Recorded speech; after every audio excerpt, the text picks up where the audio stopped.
È di quasi 2 miliardi di euro la stima della spesa dei veneti a dicembre, terzi in Italia dietro solo ai lombardi e ai laziali.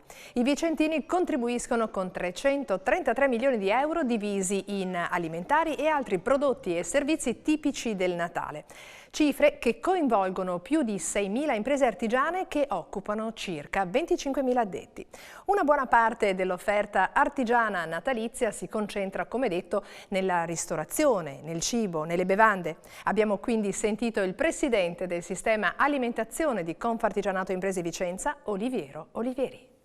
Nonostante ci sia stata un'inflazione dell'11,8%, c'è stato un incremento della spesa del 6,5%. Questo per noi è un grande risultato che ci premia, perché vuol dire che i consumatori hanno scelto di comprare artigiano perché primo è un prodotto di valore, ci riconoscono la nostra professionalità.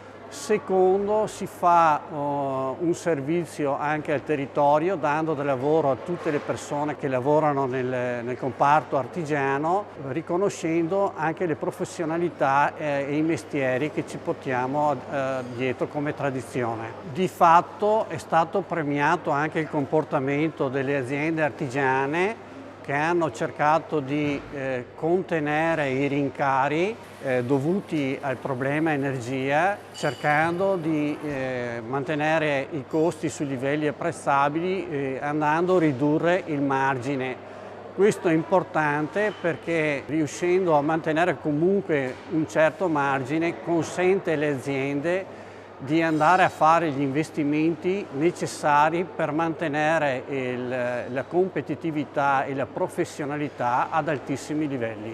Per altri contenuti video cliccate i riquadri qui a fianco e per non perdervi i nuovi contributi iscrivetevi al canale. Grazie per la visione.